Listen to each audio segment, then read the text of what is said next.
On the island of Yap, in the middle of the Pacific, people used to pay for houses, canoes, even brides with stones. Not coins, stones. Some the size of a car door, carved from limestone that does not even exist on the island, quarried on a different island entirely, and rafted across open ocean, sometimes at the cost of lives. And here is the part that should sound impossible. Once a stone arrived, it almost never moved again. People built their houses around them.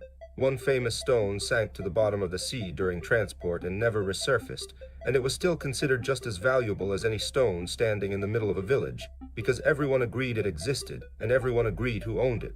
The stone was never really the money. The agreement about the stone was the money. Centuries later, in October 2008, someone posted 9 pages online proposing the exact same idea, minus the island, minus the neighbors, and minus anyone in charge of keeping track. Chapter 1, What is money? Before we get to that, it is worth asking a question most people never actually stop to answer. What is money, technically? Well, economists usually give it 3 jobs. It has to work as a medium of exchange, something people will trade for almost anything else. It has to work as a store of value, something you can hold onto and still trade later. And it has to work as a unit of account, a common way to price things so a chicken and a canoe can be compared at all. Notice none of those 3 jobs require the thing to be valuable on its own. A dollar bill is worthless paper. A stone on Yap is just a rock. What actually does the job is trust, the shared belief that everyone else will accept it too. There is a popular story about how money began. Before coins, the theory goes, people bartered directly, trading a goat for a sack of grain, until it got too inconvenient and someone invented currency to fix it. It is a tidy story. It is also not what the historical and anthropological record actually shows. The oldest financial records we have, clay tablets from Mesopotamia dating back roughly 5,000 years, are not records of barter at all. They are ledgers, lists of debts. Temples and palaces kept running tallies of who owed grain, who owed labor, who had already paid. The record came first. The coin came later, mostly as a portable, standardized way to settle a debt that used to just live in someone's memory or on someone's tablet. If the record was always the real technology and the object was just whatever happened to carry it, why did humanity spend the next 5,000 years insisting on using physical objects anyway? Chapter 2, From Coin Money to Paper Money, partly because physical objects are what people could actually verify without a shared ledger system to check. Around 600 BC, the Kingdom of Lydia in what is now Western Turkey became the first state to mint standardized coins, stamped with a design, guaranteed by the king, so 2 strangers could trust a coin's value without weighing the metal themselves. It was, in a sense, first attempt to outsource trust to an institution instead of a neighborhood. Centuries later, a very different solution emerged in China. Under the Tang and Song dynasties, the state issued the world's first government-backed paper money, a promise printed on paper instead of metal in your hand. If that sounds familiar, it should.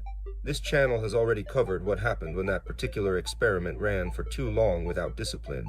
That is a story for another video. For most of the modern era, though, the anchor stayed physical. Gold became the informal global standard through the 1800s, and by 1944, with the world rebuilding after the Second World War, representatives from 44 countries met in Bretton Woods, New Hampshire, and built an entire international monetary system on top of one promise.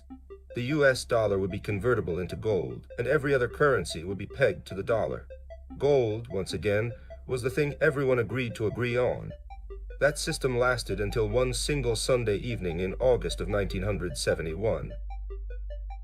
Chapter 3, Inflation always existed. Before we get there, it is worth knowing that the problem money was about to run into was not new, not even close. The oldest documented episode of price inflation we have is not Roman, it is Egyptian. Under Pharaoh Rameses III, around 1150 BC, wage records from the tomb workers' village of Deir el-Medina show the price of grain spiking hard during years of crop failure and instability. 3,000 years before a single coin existed, people were already living through the exact same pain. Centuries before that, Hammurabi's Babylon tried to solve the same problem the crude way, by law fixing prices by royal decree. But the most instructive case is Rome. The denarius started out as nearly pure silver in the early empire. Then, quietly, emperor after emperor shaved a little more off. By the reign of Nero, it already held less silver. By the crisis of the 3rd century, the everyday silver coin, the Antoninianus, had been debased down to roughly 5% silver. The rest was bronze with a thin silver wash. Prices spiraled so violently that in the year 301, the Emperor Diocletian tried to freeze wages and prices by decree across the entire empire, and even that did not work. Debasing the coin was always just the ancient version of printing more of it. 17 centuries later, revolutionary France tried the same trick with paper, flooding the country with assignats until they were nearly worthless within a few years. A young United States tried it too, financing its war of independence with so-called continental currency, cheap enough, fast enough, that not worth a continental became an actual American saying. And in the 20th century, this particular bet hit its all-time record. Chapter 4, the Nixon Shock. In Germany, between 1921 and 1923, the mark lost value by the hour. People famously needed wheelbarrows of cash just to buy bread, and burning banknotes for heat was, at times, genuinely cheaper than buying firewood with them.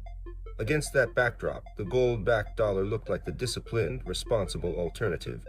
But by 1971, the United States was spending heavily on the Vietnam War and domestic programs, and other countries had started cashing in their dollars for American gold faster than the U.S. could really afford. On August 15, 1971, President Nixon went on television and suspended the dollar's convertibility into gold. Not permanently, he said at the time, but permanently is exactly what it became. For the first time in modern history, the world's dominant currency was backed by nothing except the government that issued it and the market's willingness to believe in it. The consequence showed up almost immediately.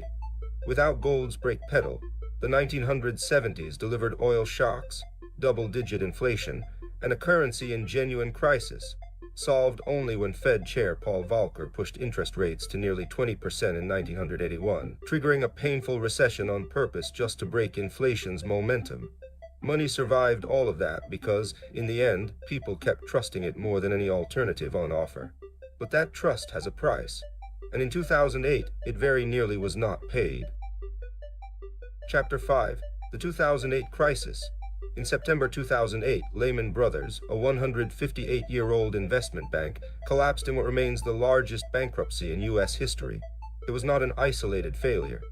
Banks across the world had spent years building mountains of exposure to mortgages that were never going to be repaid, wrapped in financial products few people, including the people selling them, fully understood. Governments stepped in with hundreds of billions of dollars in bailouts, on the argument that letting the banking system fail would be worse than rescuing the institutions that broke it.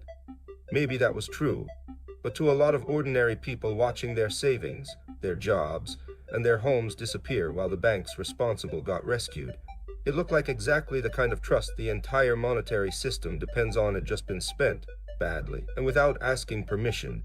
It was in that exact climate of anger and distrust that someone started building an alternative, but not out of nothing.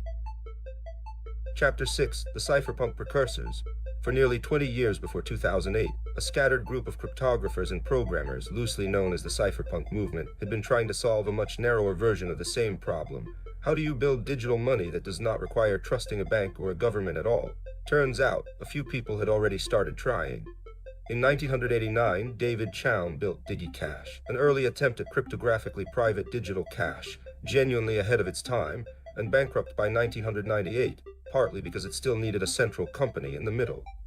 In 1998, Dai published a proposal called B-Money, sketching out a currency created and verified by a distributed network instead of an institution, an idea with no working implementation, just a very influential outline. Around the same time, computer scientist Nick Szabo designed something he called Bit Gold, digital tokens meant to be scarce and verifiable, using computational puzzles as proof that real effort went into creating them.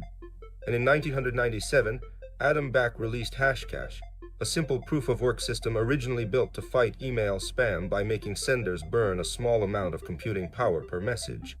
None of these projects, on their own, actually worked as real money, but every single one of them solved one piece of the puzzle, and all four of them are cited by name in the document that came next. All that was left was someone willing to stitch the pieces together and put it in front of the entire world. Chapter 7, the Whitepaper and the Genesis Block. On October 31, 2008, a person or group using the name Satoshi Nakamoto posted a 9-page document to a cryptography mailing list titled Bitcoin, a peer-to-peer electronic cash system. It proposed a currency with no central issuer, no bank verifying transactions, and a hard, mathematically fixed ceiling, 21 million coins, ever no exceptions. On January 3, 2009, Satoshi mined the very first block of the Bitcoin blockchain, the Genesis block, and embedded a single line of text inside it, permanently, that could not be altered without rewriting the entire chain from scratch. The Times 03/Jan/2009 Chancellor on brink of second bailout for banks. It was the actual headline of that day's newspaper. It was not decoration. It was a timestamp, and it was a statement. But a brand new currency with zero market value still needed one thing no amount of clever code could manufacture on its own: somebody willing to trust it first. Chapter 8, Genesis and Early Adoption. That somebody showed up almost immediately. On January 12, 2009, Satoshi sent 10 bitcoins to programmer Hal Finney in what is recognized as the first Bitcoin transaction between two people. For over a year after that, the entire network was mostly a handful of hobbyists, mining new coins on ordinary home computers, trading them for essentially nothing, because there was nothing to trade them for. That changed, sort of, on May 22, 2010. A programmer named Laszlo Hanieks posted an offer online, 10,000 bitcoins for 2 pizzas. Someone took the deal. It is remembered today as Bitcoin Pizza Day, the first known real-world purchase made with the currency, and at today's prices, one of the most expensive pizza orders in human history. But a currency without a single owner still needed somewhere for people to actually buy and sell it. And that is exactly where trust found its first single point of failure. Chapter 9, Mt. Gox. By the early 2010s, one exchange handled the overwhelming majority of all Bitcoin trading in the world. Mt. Gox, based in Tokyo, at its peak processing something like 70% of global Bitcoin volume. In February 2014, Mt. Gox suddenly halted withdrawals, then filed for bankruptcy, announcing that roughly 850,000 Bitcoins belonging to its own customers were simply gone, lost to a mix of theft and mismanagement stretching back years. The Bitcoin protocol itself never broke. Not one line of its code failed. What broke was the company people had trusted to hold their coins for them, proof that decentralizing the currency does not automatically decentralize the risk around it. The protocol survived, untouched. The real question was, what exactly had it been promising to deliver in the first place? Chapter 10, Scarcity by Design. Part of the answer was written into Bitcoin's code from day one, scarcity on a fixed and public schedule. New Bitcoins are only created when miners solve computational puzzles to add new blocks to the chain, and roughly every 4 years, the reward for doing that gets cut in half, an event called the halving. It happened in November 2012, again in July 2016, again in May 2020, and again in April 2024. Each time, the pace of new supply slows, heading toward that same number planted back in the Genesis block, 21 million coins, and not one more ever. That hard ceiling is what turned Bitcoin, in the eyes of a growing number of believers, from just a payment experiment into something closer to digital gold. A currency that, by design, can never be inflated away the way the dollar, the mark, or the denarius eventually were. A rigid promise of scarcity sounds great in theory, but theory does not decide what a market actually does with it. Chapter 11, the 2017 Bubble. Through 2017, Bitcoin's price went from a few $100s to a peak of roughly $19,783 on December 17th, driven less by any new use case, and more by a wave of retail buyers who had heard the word Bitcoin for the first time on the news. The mania spilled over into thousands of copycat coins launched through so-called initial coin offerings, many with little more than a whitepaper and a promise. Within a year, Bitcoin had crashed back down to around $3,200, an 80+% collapse, and most of those copycat coins simply went to zero. If you thought that was the peak of faith and mania happening at the same time, you had not seen Wall Street show up yet. Chapter 12, the institutional turn. In June 2021, El Salvador became the first country to adopt Bitcoin as legal tender, a bold and controversial experiment in national monetary policy. That same year, in November, Bitcoin hit a new all-time high around $69,000, fueled partly by public companies like MicroStrategy adding it directly to their corporate treasuries as a hedge against currency inflation. The same inflation this video has been tracing since ancient Egypt.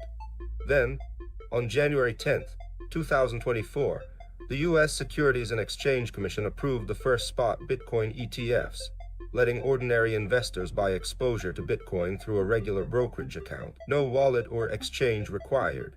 It was, in a very real sense, Wall Street formally accepting the very asset it had spent over a decade dismissing.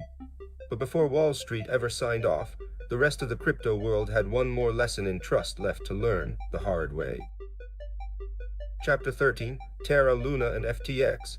In May 2022, an algorithmic stablecoin called TerraUSD, which was supposed to always be worth exactly $1, lost its peg and collapsed within days, wiping out tens of billions of dollars and dragging its sister token, Luna, down to essentially zero. Confidence in crypto broadly took a serious hit.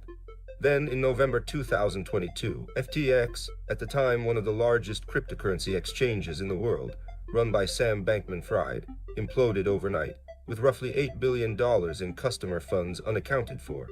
It later came out in court that customer deposits had been quietly funneled into a separate trading firm and largely lost. Bankman-Fried was convicted of fraud in 2023. Neither collapse was a failure of the Bitcoin protocol itself. Both were failures of the humans and companies people had chosen to trust around it. Same pattern as MT Gox. Same pattern, honestly, as every debased coin and every mismanaged printing press this video has already walked through.